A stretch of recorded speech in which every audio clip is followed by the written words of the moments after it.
Hello friends, welcome to RKS buddy. आज हम देखेंगे मौर्य उत्तर और गुप्त पूर्व काल के कुछ महत्वपूर्ण प्रश्न जिन्हें हमने लूसेंट बुक से लिया है। तो चलिए वीडियो को स्टार्ट करते हैं।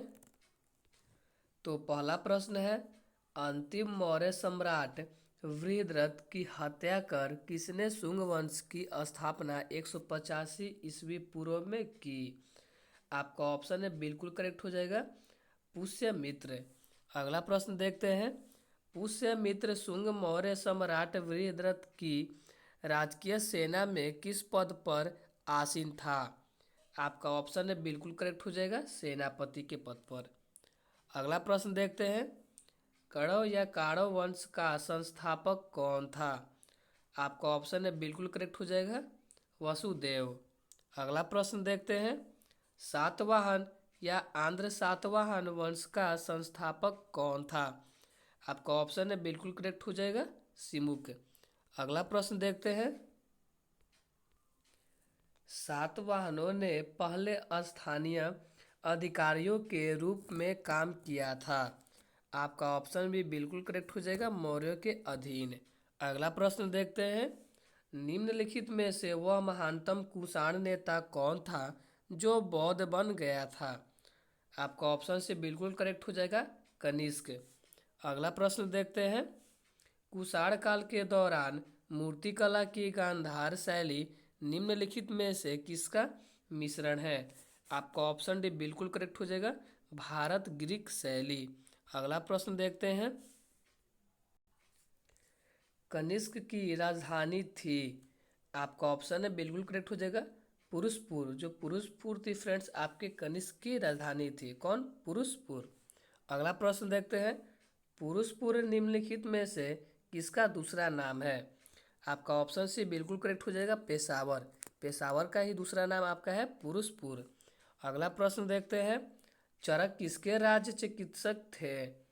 आपका ऑप्शन डी बिल्कुल करेक्ट हो जाएगा, कनिष्क के।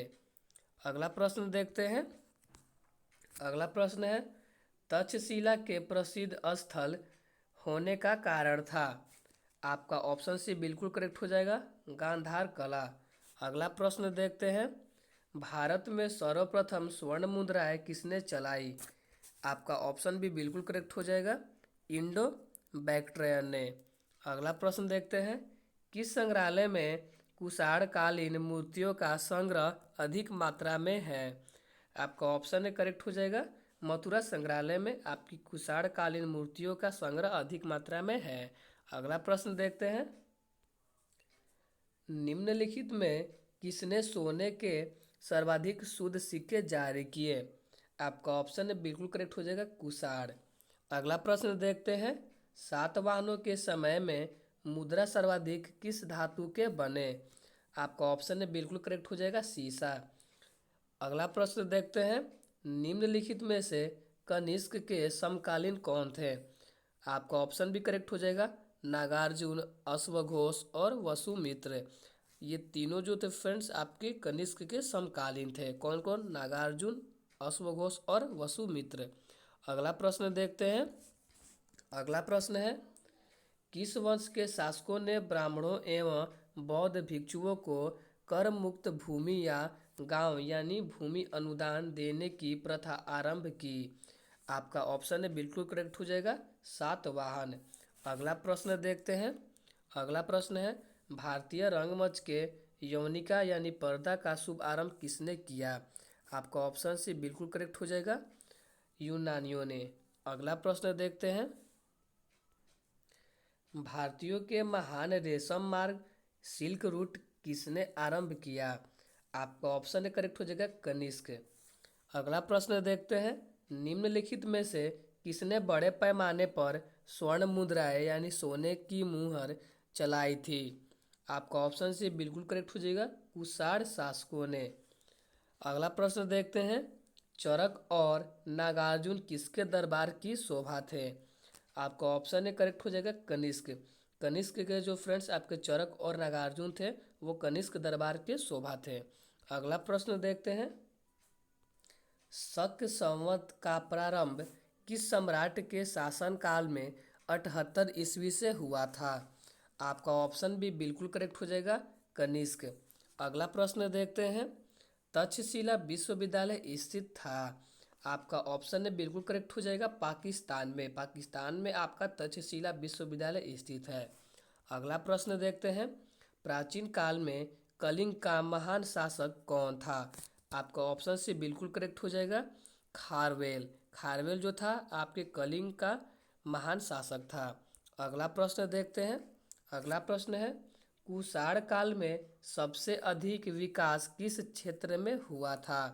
आपका ऑप्शन डी करेक्ट हो जाएगा वास्तुकला में। आपके कुषाण काल में जो वास्तुकला क्षेत्र था उसमें अधिक विकास हुआ था। अगला प्रश्न देखते हैं, सातवाहनों ने आरंभिक दिनों में अपना शासन कहाँ शुरू किया। ऑप्शन डी करेक्ट हो जाएगा आंध्र में। अगला प्रश्न देखते हैं, सातवाहन राज्यों की राजधानी कहाँ थी। आपका ऑप्शन भी बिल्कुल करेक्ट हो जाएगा पैठन या प्रतिष्ठान में। अगला प्रश्न देखते हैं, निम्नलिखित में से कौन सा अभिलेख कलिंग नरेश खारवेल से संबंधित है। आपका ऑप्शन करेक्ट हो जाएगा हाथी गुम्फा।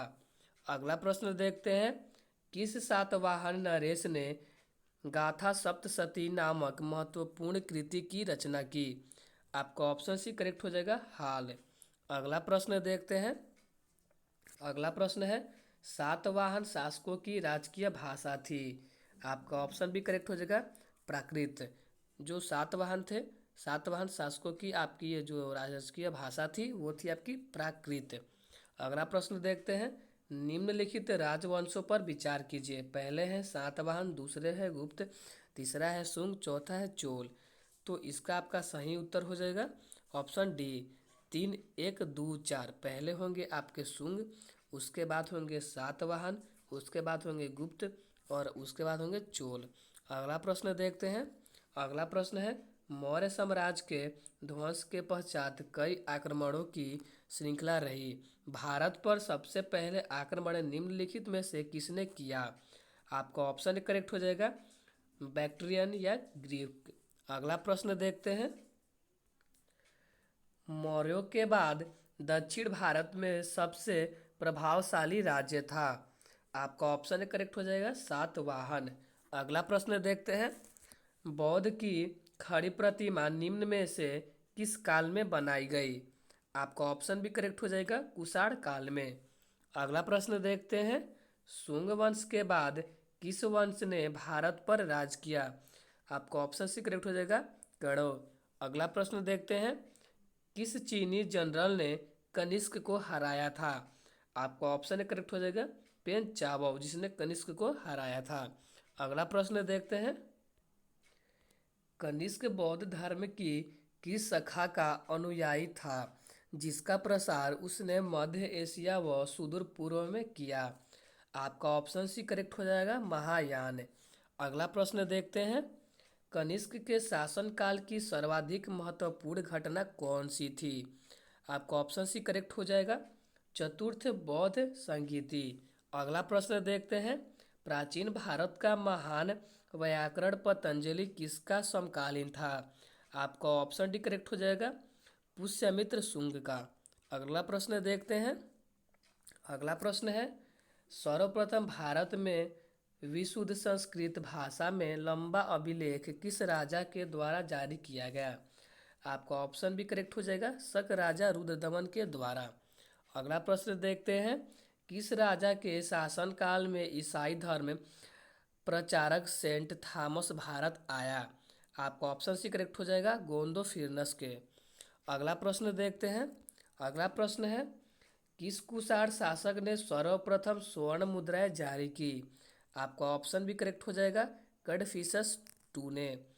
अगला प्रश्न देखते हैं, किस वंश के शासकों ने छत्र प्रणाली का प्रयोग किया। आपका ऑप्शन डी करेक्ट हो जाएगा शकों ने। अगला प्रश्न देखते हैं, त्रातार मुक्तिदाता की उपाधि किस वंश के शासकों ने धारण किया। आपका ऑप्शन करेक्ट हो जाएगा शक ने। अगला प्रश्न देखते हैं, प्राचीन काल के भारत पर आक्रमणों के संबंध में कौन सा सही कालानुक्रम है। आपका ऑप्शन करेक्ट हो जाएगा यूनानी, शक, कुषाण। अगला प्रश्न देखते हैं, भारत में प्रथम बार सैनिक शासन मिलिट्री गवर्नरशिप व्यवहार में लाया गया? कब? आपका ऑप्शन करेक्ट हो जाएगा ग्रीकों द्वारा। अगला प्रश्न देखते हैं। अगला प्रश्न है, ईसा पूर्व दूसरी सदी के प्रारंभ में उत्तरी अफगानिस्तान में स्थापित भारत यूनानी राज्य था? आपका ऑप्शन करेक्ट हो जाएगा बैक्टीरिया। अगला प्रश्न देखते हैं, चार धातुओं सोना, चांदी, तांबा एवं शीशे में बनने वाले सिक्कों को क्या कहा जाता था? आपका ऑप्शन डी करेक्ट हो जाएगा कारसापड़। अगला प्रश्न देखते हैं। अगला प्रश्न है, सर्वप्रथम रोम के साथ किन लोगों का व्यापार प्रारंभ हुआ? आपका ऑप्शन भी करेक्ट हो जाएगा तमिलों एवं चेरों का। तो यहीं पे हमारी वीडियो ख़त्म होती है, तो मिलते हैं नेक्स्ट वीडियो में। Thank you.